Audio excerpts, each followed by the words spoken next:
Well, ladies and gentlemen, welcome to a very different attack wrap this week.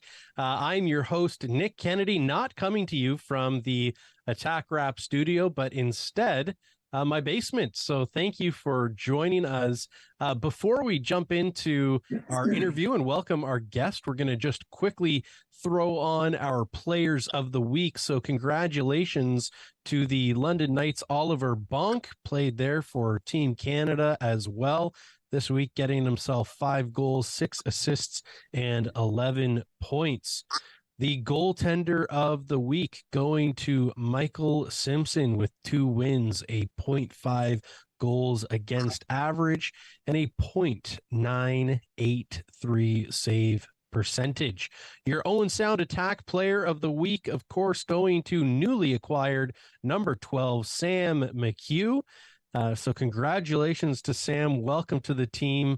Number of points there in your first week, and that's got to make our guest pretty proud here, bringing him in earlier this week. So I'd like to welcome Dale DeGray, General Manager of the Owen Sound Attack, to our show. Dale, thanks so much for joining me today. Nick, once again, thanks for having me. Yeah, this is great, and a little bit different setting perhaps than the last conversation we had, but this will be a lot of fun. I'm looking forward to it, and got a few questions for you. Just kind of look back a little bit on the season, look forward to what's coming up, and break down a little bit of the trade deadline as well. Well, that's a little bit of bad weather. I was just going to say, we'll blame it on a little bit of the bad weather. Why, yes, while absolutely. I think I'm at my place. We'll blame it on the weather. Yes, exactly. Yeah, weather definitely played a pretty big part in this. It sounds like weather played a big part as well in travel down to London. I don't know if you were on the bus or if you met the guys down there, but it sounds like maybe a local farmer there had to give them a bit of a hand. Yeah, we were trying to get turned around missed a turn and tried to get turned around on maybe what wasn't a bus-worthy road, and tried to back into a driveway and backed into the ditch, obviously snow covered and everything, but a great farmer. We're going to try to look after him in a little bit. We're going to try to set him up with some swag, but he was a big help. Obviously trying to get a tow truck at that point was probably a moot point because you're going to be too long, but he tried a tractor, didn't work. Tried the backhoe pulled us right out. They were back on the road, but Perfect. I almost wish they left us in the ditch. Well, it was a tough game. That was a tough one to watch, and after a game like that, I think one of the things that I found most encouraging, and often I try to avoid comment sections on social media and Facebook after a tough loss, but one of the most encouraging things to see after that game is just you look at the final score post on the official attack page, and all these comments just congratulating Corbin on staying in there and really just having to be resilient, and it makes you happy to see stuff like that, because it's so easy for a fan to be negative. It's easy from the comfort of our own basement or an armchair to go, well, this is what I would have done. And I'm sure as a GM, you get that all the time. But, to see that positivity there was pretty nice to see. Yeah. And honestly, he was a bright spot for our group when you really look at it. Never mind the fact that he stayed in the whole time. And quite honestly, he was given the opportunity after 2 to pull himself if he wanted to, but he wanted to stick it out. And you know what? That goes a long way with the coaches, goes a long way with me, goes a long way with his teammates. So no, he was in such a really an ugly game. He really was a bright spot. Absolutely. Absolutely. And I think most people watching that game, they felt the same way. So that's great to see. You love when a guy shows his resiliency, and when the fans notice it too. What a great thing. Kind of looking at that game, I mean, the attack came into this season with, they came in with high expectations, right? There's a lot of people that expected a lot from this team. I'm wondering, yourself as a GM, how do you view fan expectations? Are those a motivating factor, or do they end up having kind of a net negative effect on a team and relations? Well, I don't want to say it's you don't look at it, because quite honestly, most years, most times, their expectations are a lot along the same lines as ours, as management, as coaches. There's no question.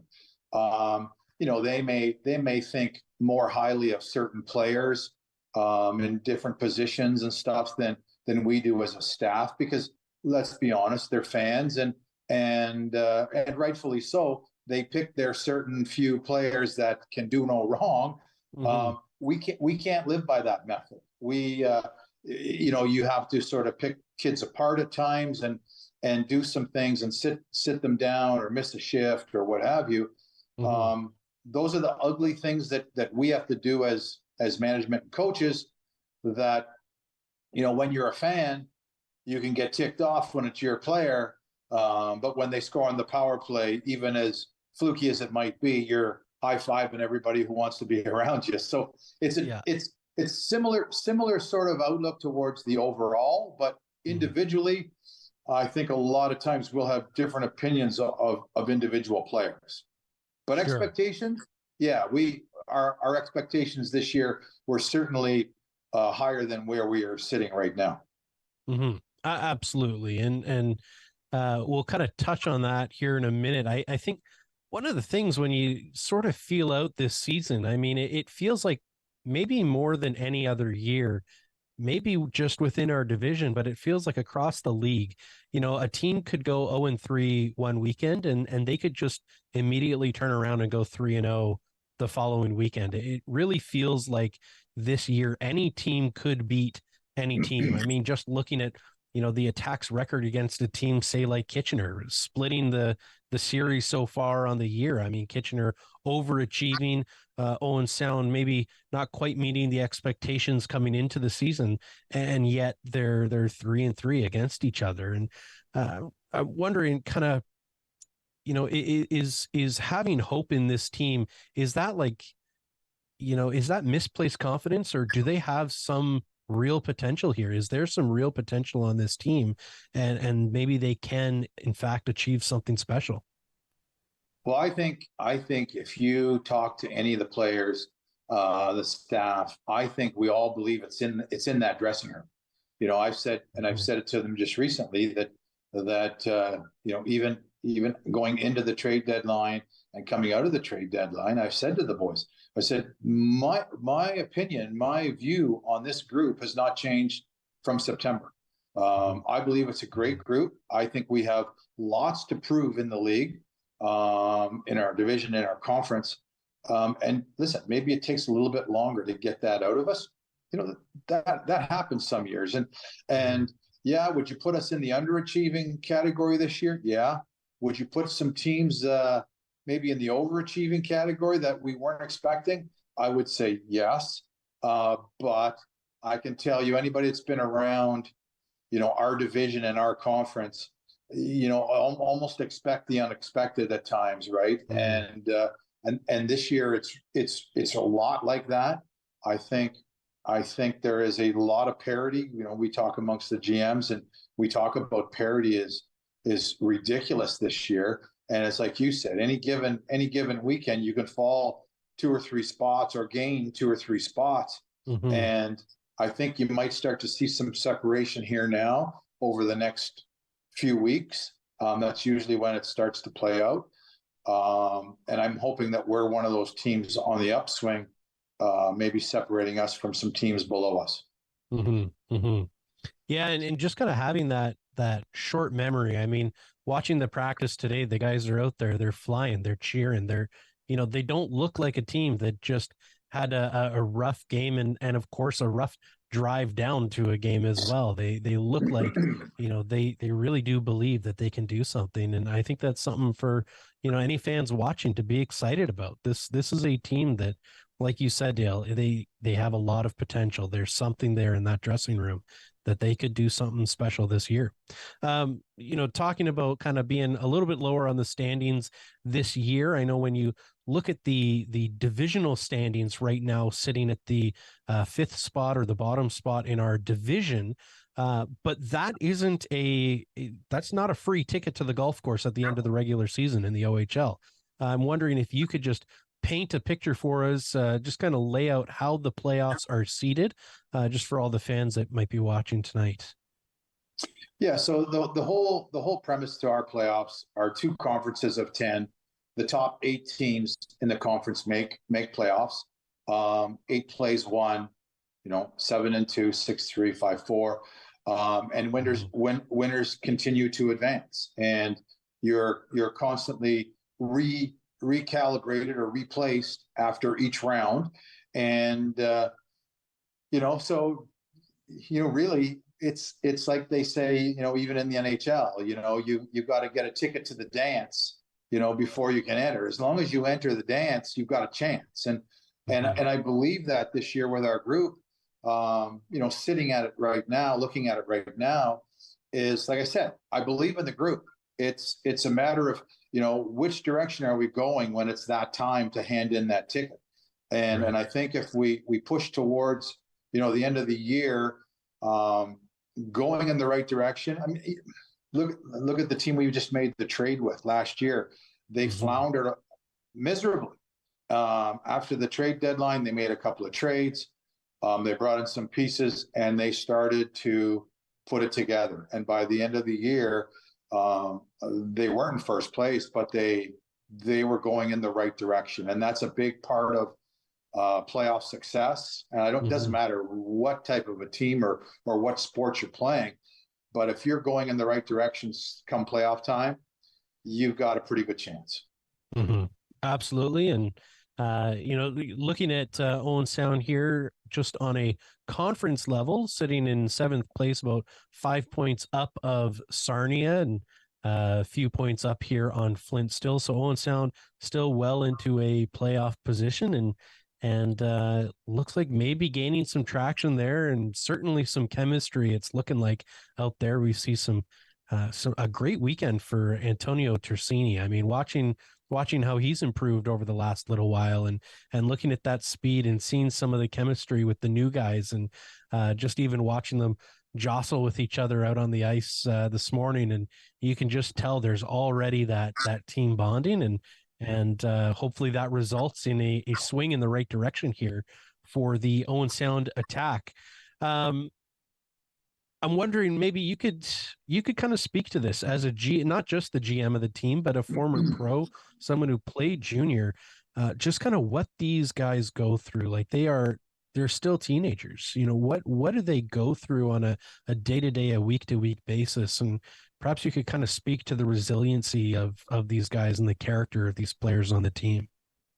Well, you mentioned it earlier, about you really, as bad as it may seem, you get to play again. You've got another game a day or two or 4 or 5 days away, and it's preparing for that. And the boys they get that. You always get a chance to redeem yourself. And when you do get that chance, quite honestly, we talked about it earlier regarding fan favorites and whatnot, but you've got to do something with that redemption chip. And when you get that, and not just individually, but as a team, when you redeem yourself, honestly, a lot of times all's forgotten. And that's the fickle part of this game is, what have you done for me lately? What have you done for us lately? What have you done for your teammates lately? And when it goes in the right direction, I've always said that you can fool yourself to believing that you're a good team or you're a good player just by having some personal and team success. And that is a magic wand, because when you start believing that you're better than you are, and you produce and play like you're better than you are, that's an amazing thing to watch. And it's infectious, because then you start believing, or other guys start believing, look, I think I'm a better player than that guy. And look at the success he's having. It rubs off on each other. Absolutely. And I'm sure as well that it's got to help having guys that are having great games still. I mean, having bright spots like Corbin in a game against London, or watching guys like Denny have an 8-point game, against Niagara. I'm sure that as well, kind of just success within the team would help to kind of bolster each other and encourage each other. Well, it is because, honestly, I mean, we're all marked on points, wins, percentages, and that sort of stuff. So, yeah, individual things do come into play. Successes, those they do come into play.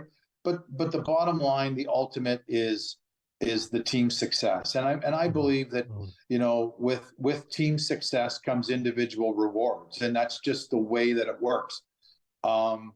Things can go south if you put the other in front of the team success, and you see that, and even, I'll bring it up. There was a couple players that were available at the trade deadline, and I know when I did my homework and when I reached out to people to find out, they would rather be a good player or a great player on a bad team as opposed to come in and be a part of something that we're trying to make of and be a role player.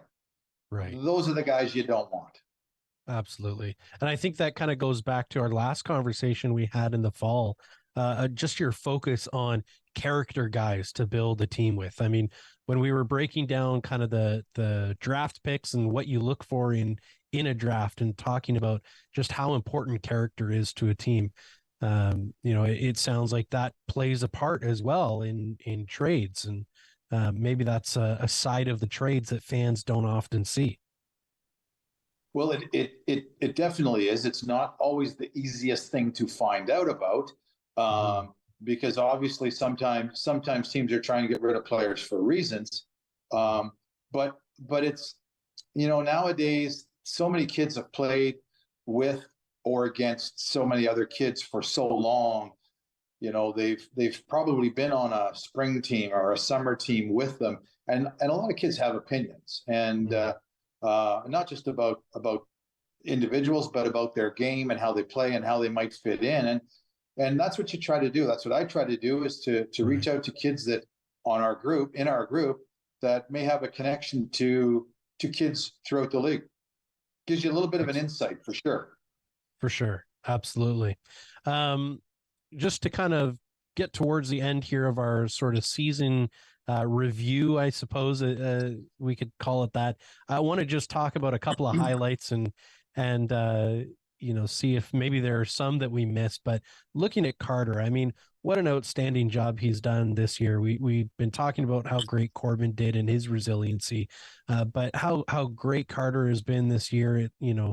Working his way up now to, I believe he's the top rated goalie in this upcoming year NHL entry draft. And that's got to be a special thing for you, bringing him into the squad and watching him succeed and watching how he has really helped this team and in some games kept the minute, other games stealing the win, a 50 save shutout earlier in the year. Got to be a special thing for you to see something like that. Yeah, I think, you know what, it's listen, if you're an Attack fan, it's special for anybody to sit there and watch him play on some nights, right? And to be able to do this at 17, in his draft year, that's all pressure. That's all pressure on a 17-year-old. So for him to look at that and sort of accept it and really, really, excel. It's kind of a double-edged sword, though, because now you've got a 17-year-old that's raised the bar in his play, and there's some times where let's say he's been average, and we as a staff, we're sitting there, we're a little ticked off, but it's mostly because he's raised the bar, and you've got to actually be honest with yourself and say, well, he only played 10 games last year as a 16-year-old, and he's only 17. You got to cut him some slack at some point, just because you've raised the bar so high with how well he's done. And it's unfair, but it's the level of the bar that he's put there. Absolutely. Absolutely. Yeah, that makes absolute sense. And I think something very helpful for fans to just kind of hear that side of it and gain a bit of perspective when they watch these kids have this great success, understanding, they are 17, they're 16, they're still young guys. Some highlights as well. I mean, Servac, an excellent World Juniors campaign. Great to see him back out on the ice now with the attack. We're glad to have him back. Denny, of course, breaking the franchise single game point record against Niagara, to be able to do that at the Bay Shore, no less. I'm sure just wonderful for him.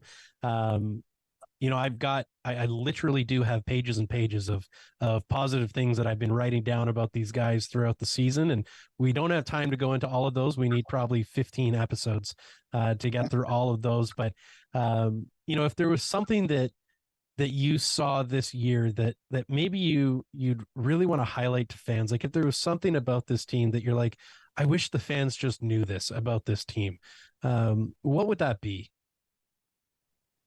Well, I mean, the one thing, like you brought up the one thing that has impressed me a lot, and I really, when it happened, I didn't really think about it, about the 8-point night for Denny. Okay. Mm. And for me, I sit there and I think about that and I go, okay, you get lucky and you get 8 points. But when you peel that back and you say to yourself, who all's gone through that didn't get 8 points? And that's the impressive thing with even just guys just recently, whether it's Joey Hishin or Bobby Ryan or Nick Suzuki, like, do you know what I mean? And that for me, okay, yeah, 8 points. It's impressive. But when you think of guys that have gone through that have never done that, and maybe, I don't know, but maybe none of those guys have even got 7. And that is crazy. That is crazy. So to see that and understand the history of the group that is, has gone through before Denny, I think that's the impressive part for me. Maybe above anything, really. Obviously we touched base with Carter, having a great season and coming back from 10 games from last year and really, taking over from where he was last year, because you really don't know how that plays out. Like we talked about, and you've stressed this, how young they are. Those are things that, when you're a fan watching, you expect it. Those are expectations. But there's no manual. I don't have any manual that says, Carter's going to be able to come back and play 55 games. There's nothing that says that, or that, you're going to have a player that's going to get 8 points and he's going to surpass anybody else. There's no manual that says that. It's about the fortitude of all these individuals that put themselves out there on a day-to-day basis to try to be their best and hope to have, great games and then put them back to back to back. And that's what we're looking for here in the second half. Absolutely. Well, that's great. I want to just touch a little bit. We talked just briefly about the trade. Love to just kind of get into that here a little bit. A big move with the Petes. I have no hockey authority to be able to grade a trade, but in my eyes, this is an A+ trade for both teams. Sending Martin and Nico and a 2026 third round pick to the Petes for Sam McHugh, Connor Smith. What was it about this deal that you liked? Well, there's lots of things that I liked about it, and there's some things that I didn't like about it. In the fact that the one I didn't like was sending a 16-year-old away, and that's not something that I take lightly and even think very much about going into the trade deadline. But I knew there was probably 3 defensemen that I wanted to get. I wanted to really target and try to get one of them, and Connor Smith was one of those players. And I knew what the cost was going to be ahead of going into that, and I was willing to look at that. And obviously to get Sam McHugh as part of that, that was something that I wasn't sure I was going to be able to do. I kind of wanted to bring in a forward and a defenseman, and ultimately, I think if you do what I would call a one-stop shop, and get it all in one stop. I think you get better value that way. Mm. And of course, with Martin Matejcek, I knew bringing Connor Smith in, it was going to limit his ice time. Mm-hmm. So they were looking at him and saying, you know what, we can bring him in and put him in our lineup. Gives us a little bit of depth. They thought that was fantastic. Obviously, I throw in a pick to make sure that I get it done. Mm-hmm. But I'm glad I did it when I did it, because if I think I did it 4 days later, I might have to put 4 more picks in. Right. Crazy times. Absolutely. I can't imagine what it's like to be a general manager at the trade deadline. I'm wondering, the last time we chatted, we talked a little bit about, some of the struggles of being a general manager of a smaller market team like Owen Sound. It can be tougher maybe to get players to want to play up here versus, maybe opting for an NCAA contract. Does that play into trading for players as well, or once they've committed to the OHL, bringing them to Owen Sound in a trade isn't maybe as big of a deal? It's definitely not as big a deal, but I can tell you that pretty much every player, I don't want to say every player, but a good portion of the league has no trade clauses, and they have to sign off on those no trade clauses to go to another team. I know the 2 boys that we brought in, there was no issues. They were leaving the next morning to get to Owen Sound. So, right. Yeah, but there are some times, I mean, even through this past trade deadline, there were some players that held deals up or squashed some deals because they didn't want to report to certain teams. So it does happen. It's few and far between. But yeah, it does happen. For sure. Well, it was, we'll talk a little bit more about this. We're going to head into break here in about 30 seconds, but I mean, so far, fantastic. It's great to see the new guys getting all this success. Great for them, Connor and Sam in their first weekend, I think both of them getting 2 or 3 points. So fantastic for them. Nico and Martin both looking like they're getting lots of ice time. I think Martin spent his first or second game on the top line. So he's got to be feeling good about that too. And, I'm sure you look at those and wish them all the best. And we do here as fans as well. We're going to jump into break and we'll be right back, and we'll break down a little bit more of all that goes on at the trade deadline.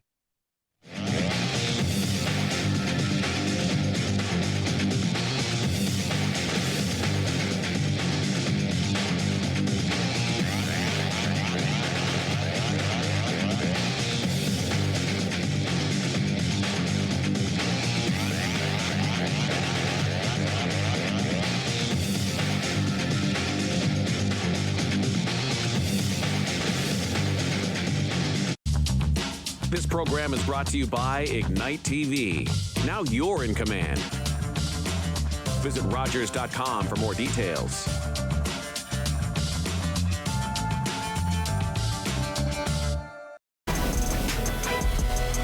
This year, the NHL All-Star Game is in Toronto. Here in my house. In our house. And all the stars are here for hockey.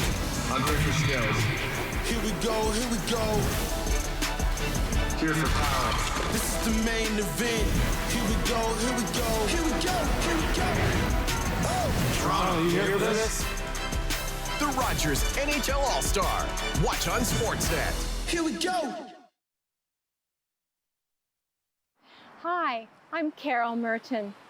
We All Belong, Voices of Lived Experiences is a Rogers TV program that tells about the struggles for survival for those who are marginalized and vulnerable in our community.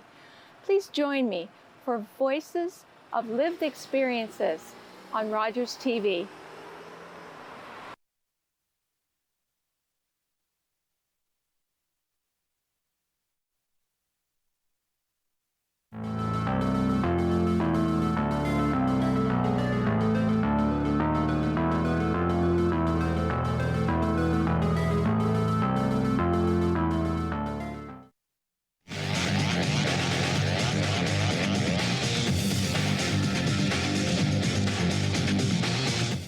Well, ladies and gentlemen, welcome back to Attack Wrap.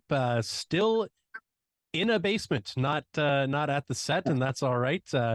You know what? We're going for a cozy vibe this evening here on Attack Wrap.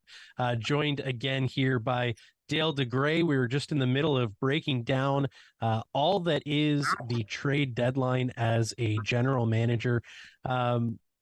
I'm asking. I want to ask a question just purely out of my own curiosity. I don't know if this is interesting to people watching.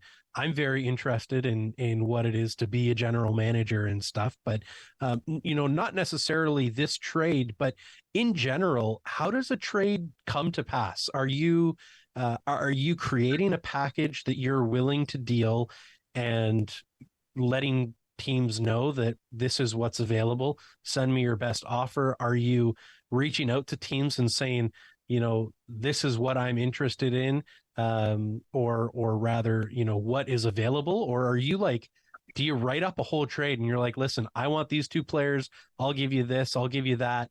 Let's make it happen. How do these work?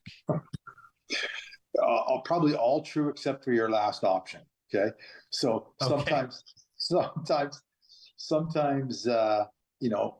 I can approach a team. I can approach any team I want. And at any time, any team can approach me. Would you be willing to move player A? Right. And sometimes it's easy. And I just say, no, I'm not moving them. I'm not moving them. No, there's no way. Same thing when I phone somebody, and you can't be offended. You can't be offended that somebody's calling for your best player. Sure. Why wouldn't they call for your best player? Maybe they get you on a weak moment. And you say, well, what would you offer me? Right. And that's when you kind of go, okay, well, hang on a second here. I'll get right back to you. And you put everything you can together and see if you can make it happen. That doesn't happen very often. Right. Sure. But no. And then when teams call me, a lot of times the next question is, well, what are you looking to move?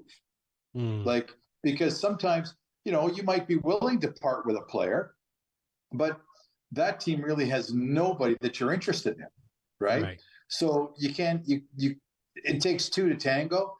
And if you don't have a dance partner, there's no sense even playing music. Right. So so a lot of times it's a lot of talk about nothing. But you can always ask, hey, would you move this guy? Then you start talking about the player, and then you can sometimes make it a little bit of a bigger deal or a sweeter deal, one way or the other, to make more out of it. And I think at trade deadline, I think everybody kind of knows what you might have to pay. I don't think anybody truly wants to pay some of those prices.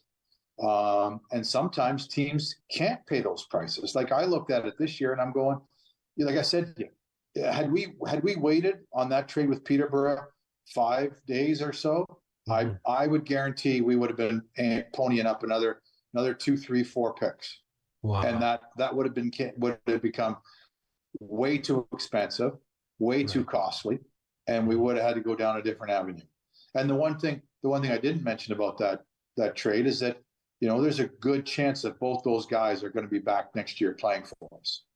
Right. Well, and I think that's where that A+, not that I have any authority to grade a trade comes in, but I think absolutely, you look at guys like, Sam and Connor being drafted already, Sam really high on that draft ladder, and both able to come back, and the Pete's, of course, getting Martin and Nico, who they both have incredibly high ceilings, and are maybe a win later versus a win this season kind of fit for a team. And so absolutely, I think all around, just not that I have any say in this, but a great trade. I think I could be wrong, but I think it's a great trade. So we're pretty happy with the two guys we got, and like I said to you, it doesn't go unnoticed moving on a 16-year-old forward that has upside potential galore. Absolutely. And we wish them all the best. I'm curious how once you found a willing partner, how long do trades generally take to kind of iron out? Are you, is it like a day and then you call the league once you're done, or is it just kind of we agree? So, I'll tell my player to pack up, you tell yours to pack up, and tell them where to go. What are kind of these behind the scenes things that fans may not get when they're going like, trade deadlines pass. You see it in the NHL all the time. Trade deadlines at noon or something like that, and 6 o'clock in the evening, we're getting another trade all of a sudden. And sort of, what are some of those behind the scenes things like? Well, I can tell you, we cannot. If our trade is not registered by 12 o'clock, it is not happening. So we don't have that luxury for starters. But part of it is that does it go a little bit longer? Yeah. So the two GMs or the staff, both staffs, will come to terms with what the parameters of everything would look like. At that point, does somebody have, you can get into, does somebody have a full ride? So one of your full ride status guys. Maybe a team has 7 already and you can only have 7. You want to bring another full ride in. So you have to make sure that full ride does not come with the player, that tag, that piece of paper, so that you can continue on. So you can make a trade without the full ride stat. There's a lot of things that could come into that, right? Then it's a matter of, whether it's draft picks. When are the draft picks? Whose pick is it in 2027? Is it ours? Is it Sault Ste. Marie's? Is it Kitchener's, right? Because then you got to sit and think to yourself, okay, where are those teams going to be the year before to make which pick do you think it is going to be more valuable than the other? Not easy to do, and that's certainly not an exact science. Let's not kid ourselves. When you're 2 and 3 years out. And then it's a matter of getting the okay from the players that they're willing to go to that team. A lot of times at that point, you make a call to an agent and say, hey, look, this is what I've got on the table.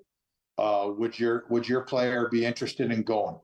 And sometimes you can shut it down right then and there because they'll say, we are not going to wherever. And then that's the end of it. No more trade. And that's always the tough thing. And that's why contacting the players and getting them involved needs to be the absolute last thing you do until you know it's absolutely 100% done. Then everybody signs off. You send the paperwork into the league. The league rubber stamps it. Everything works out. You have room on your roster. The other team has room on the roster. You have those picks to trade or you don't. And then they're going to circumvent the trade. Say, hey, you don't have that 3rd pick in 27. You need to come up with something else. Gotcha. So they have the final say.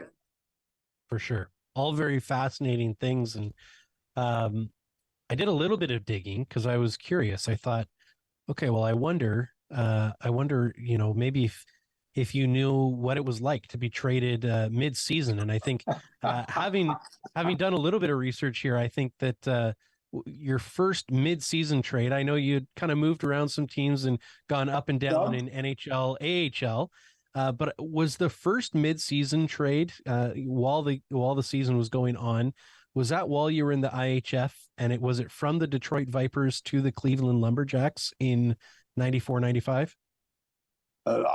Listen, if you looked it up, if that was the first mid-season one, I would probably have to agree with you. Yeah, and that probably was, and I was shocked.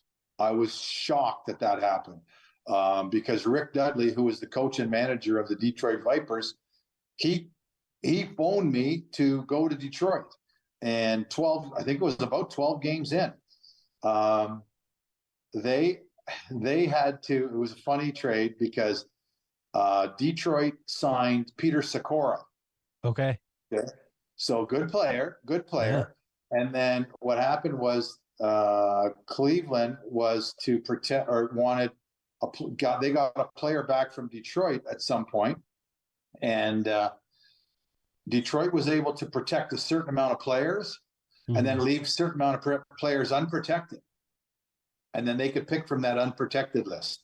So Detroit left me unprotected because they thought my salary was too big for Cleveland to pick up.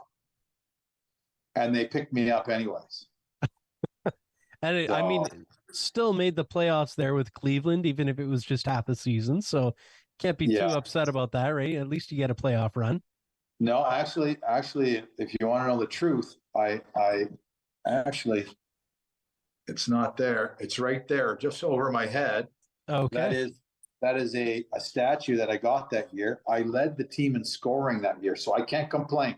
Right. Well, that's pretty cool. And then I think, leaving Cleveland there just after that shortened season, it looks like, but pretty special. So what all kind of goes, like, what is that like being traded? Do you just get the call, you pack up? Do you have time to say goodbye to people, or is it just right on the road?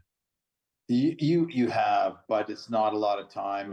And as a pro or a junior player, that's totally different because you're a lot of times, for me anyways, in the minors, you're renting a place because you don't know how long you're going to be there. You don't want to be there because you want to be with the National Hockey League team. So you're renting, and all you're doing is you basically have enough stuff in the back of your SUV or your truck or car or whatever you're running around with. And as soon as you get the note to leave, you cancel your lease, you pack your vehicle up, and off you go to wherever it is you're going. And you don't ask too many questions because at that point anyways, not too many guys in the minors have no trade clauses. Right. Wow. Well, it's I don't think that's a world that many fans would really understand all that goes in, and just kind of I'm sure the mental strain that goes along with having to, pick up and move and be in a brand new city with brand new people and still expected to perform at, hopefully your highest level. Well, look, that's the one thing in sports is that, all you can do, and I say this to kids all the time, you can only give 100%. You give 100%. If that's not good enough, then they need to get somebody else. But generally, if you're going to give 100%, you're there for a reason.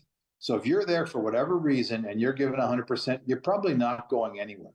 And a lot of times it does come down to that. And it's your work ethic and your committedness and your dedication and all of that.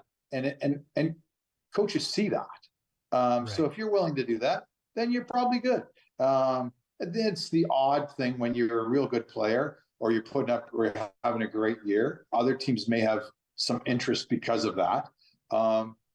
But it's difficult. A little bit different from junior and pro, but the same mentality. You pack up, you move on, and you go give everything you got to the new team. And you make new friends. And then you can't wait to play the team you just left. Absolutely. Yeah, I'm sure there's a bit of money on the board or whatever for whoever helps score against the old team. A couple of quarters. Yeah, maybe for sure. Well, hey, I want to just quickly talk about kind of the remainder of the season, looking forward here, and talk a little bit about some of the guys here on your team. I mean, we talked about just kind of how important leadership and that locker room experience is for these guys. And I'm just wondering, like, how important to you are your guys with letters on the sweater, like Colby and Sam and Ethan, with two of those guys being overagers as well. Like, how important is that to the team as they kind of go down this final stretch of the season? Well, it's an extension of the coaches, quite honestly. It's how do you want the team to be run, and you need those guys. You need them to be on board. Quite honestly, you need them to be your best players night in, night out. And those are your mentors, your role models, and your young kids, your 16-year-olds, your 17-year-olds need to see that and need to watch and see what it takes and how to be one of the top players in the league, top player on your team. Being a professional. Those are all things that are mentorship qualities that we hope our younger kids see. So when it's their turn to be that guy, then they're going to show the 16, 17-year-olds of their era of how to really do it. And I think we've always done a real good job of that. And I think that's why sometimes you have to really look at who is going to be the captain, who's going to be the assistants, who's going to be those alternates, and who's going to be part of the leadership group. Those are important people on the team, in the organization, because they help promote everything you want to do to the kids, because they're with them, almost day in, day out. Right. Right. What is it that you look for then, to be able to put a letter on someone's sweater? What are some of the, maybe one or two things that you really look to identify early in a player to see if they're even able to develop into a leader like that? Well, I think, okay, so never mind, Nick, that they've got to be good players. Do you know what I mean? Right. They don't have to be your best player, but quite honestly, I remember talking to Ryan McGill, who was our coach a few years ago, and he made it make a lot of sense to me in that your captain needs to be a player that plays all situations, and a lot of times that is a star. It doesn't have to be the star, but if you're looking at your captain and he only kills penalties, or he's a really good guy and he plays 5-on-5, but he's not a go-to guy. A captain has to be a go-to guy, because everybody on the bench, they need to feel like, hey, when the chips are down and we need to, our backs to the wall, who do we put out there? And a lot of times you almost want to say to yourself, it's the captain. Do you know what I mean? It's the captains. And those are the guys that you have to feel that have got your back, are going to do everything they can to lay it on the line, like I said. And so that's one thing. The next thing for me is, there's a quote that we have up in the gym, and that is that, and it's something that I've learned from, God rest his soul, he just passed, one of my junior coaches, Paul Terrio, is that good character is what you do when no one's watching. So for me, if I don't care if it's hockey, I don't care if you're working in an office, if you can follow that, I think you're going to do well regardless of what you're doing. And I think you'll be, by your associates, you'll be, I would rather be respected than loved. And I think that's one of those things that in and amongst your peers, if I'm respected, and maybe guys hate me as a hockey player, that's the best. So for me, that's how I kind of played. The high character is what you do when no one's watching, is how I try to manage and kind of live my life. And that's one of those things where, that's why it's up on the wall. I think it's important, and it's important to see on a day-to-day basis.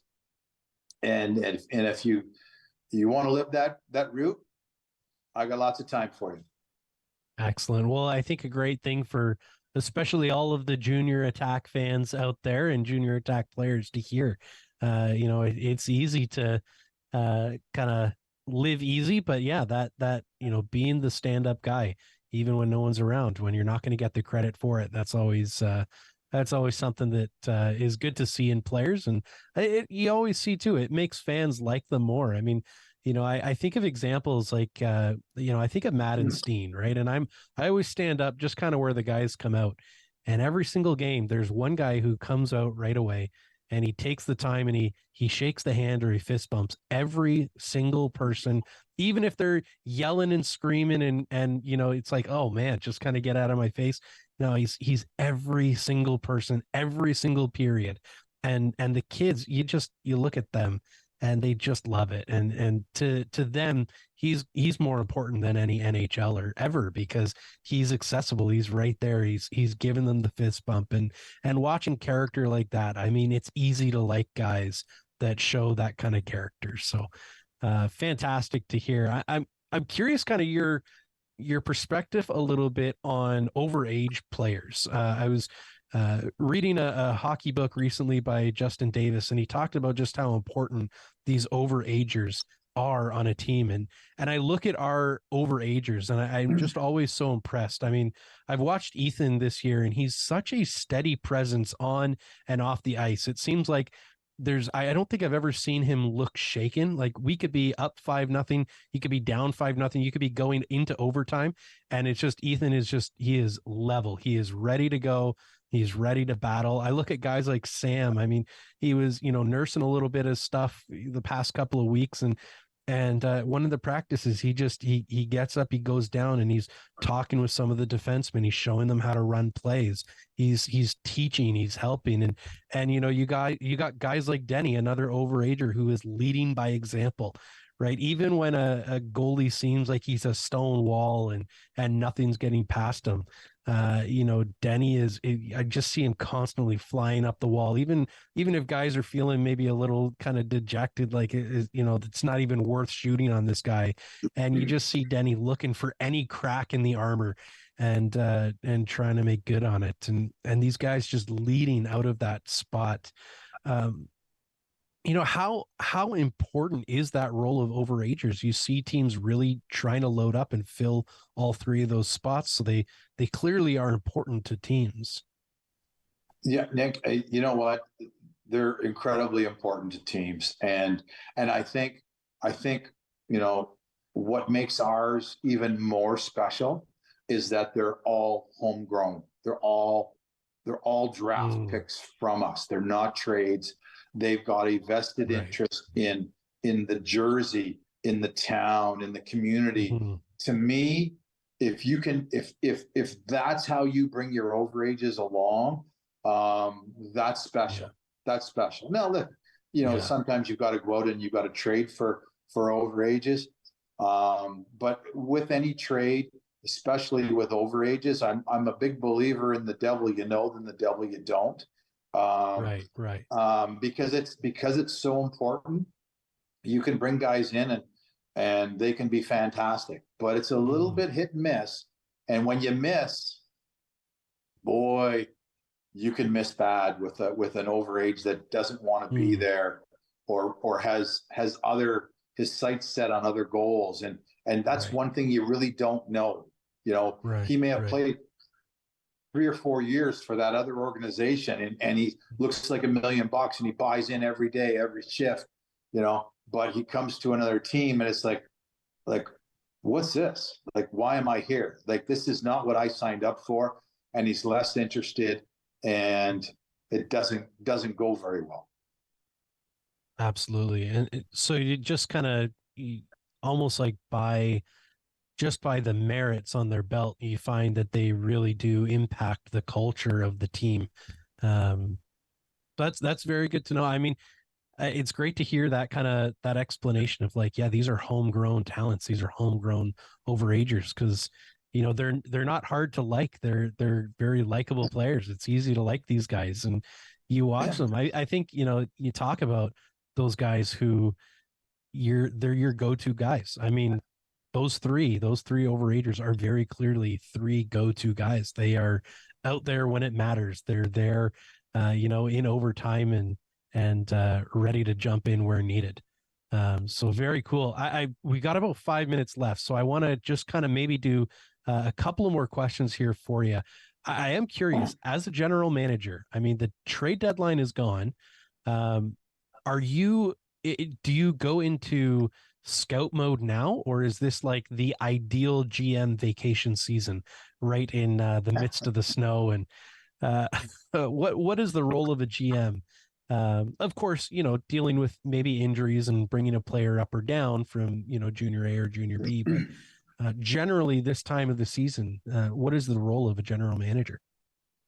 Well, it's, as soon as the season starts, as soon as you pick your team, for me, between the start of the season and Canadian Thanksgiving, I need to know what's going on in the league. I need to see how our team is, where we fit in, how it's situated, and then it's out watching 15-year-olds for next season. Right. So to get out, and now, so I don't know how many games I've seen, 100 and whatever, 20, 30, whatever. But from here on out, I can now start to concentrate on individual guys that, as we start to move here, where are we going to pick? Are we picking in the top 4, heaven forbid? Or are we picking in the, that 8 to 12 range where we seem to fit in most years, right? So Then it's a matter of trying to figure out our list. I'll talk with Brian Tickle and Sean LaFortune, and we'll get things figured out as far as how our list sort of ranks and where we think we might be. And then it's, sit down and talk with their agents. What's their take on where they're going to go, and then really try to hammer down on our list moving forward. And not so much today, but in a month or so from now, because you start a month from now, a lot of midget kids are going to be, some of them will be out of hockey. They'll be done. Right. There you'll be finished. So you got to get in to see them when you can, because you won't get it next week if they're not, their team's not very good. Right. So you really have to sort of hammer down on some of the 15-year-olds that you want to watch, because you may not get another chance. So when scouting, are you kind of the primary scout, or do you employ scouts as well for the team? Well, we have, what do we have? 6 scouts. Okay. A couple of guys that I rely on heavily, like I said, Brian Tickle and Sean LaFortune. And Sean sees a lot of games. Like this weekend, this weekend's actually perfect because Thursday we play in Peterborough, and there's actually the Peterborough tournament that we go to every year. This is the first time in 17 years that we're playing on that Thursday night. Normally you can watch the tournament, go to the Peterborough Memorial Center and watch a team play the Petes that night. Well, this year it's us, so it's actually perfect. Yeah. So and then you go back for a Friday, you watch, and then a little bit on Saturday. So you'll probably watch this weekend. You'll probably see upwards of 20 to 25 games. You do those reports, and then and all the staff, they do reports on what's called RinkNet, and it's a big hub that I run all the information comes through. So when we do our lists and stuff, we have all the information from all the scouts from every game they've seen, and we have dialogue and talk and argue and yell at some guys and yell at each other, and it sounds like a wonderful time. Yeah. It's good because if you're passionate about a player, you want to be on the list and you think he's better than that guy, then you stand up and you pound the table and you make sure that we know. Right. Well, thank you so much. We're just out of time here, but Dale, I've got so many more questions that I'll have to ask you another time. So I always appreciate these conversations. I always walk away feeling like I learned way more than I knew coming into it. So thank you so much for taking the time. I appreciate making time in the day for us, and thank you for all you do as well with this team. I mean, I don't know if the fans get to say it enough, but thanks for this team and everything that you do. And we're looking forward to it this week. A couple of games on the road for the Attack, and make sure you guys tune in on Rogers TV and the OHL Network for all the Attack action. I'm Nick Kennedy, your host of Attack Wrap, joined by Dale DeGray, and stay safe out there in all this snow. We'll see you next week. Bye for now.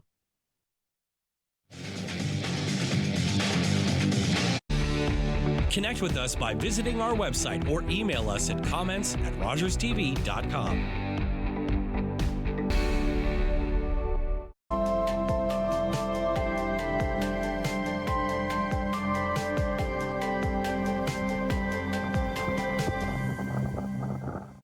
These days at your local Legion, we're marching to the beat of a different drum.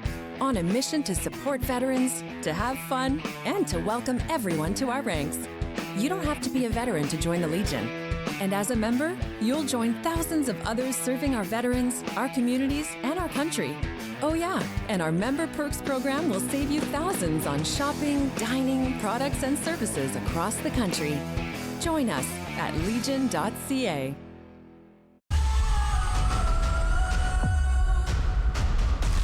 These guys are the best. That's their whole job.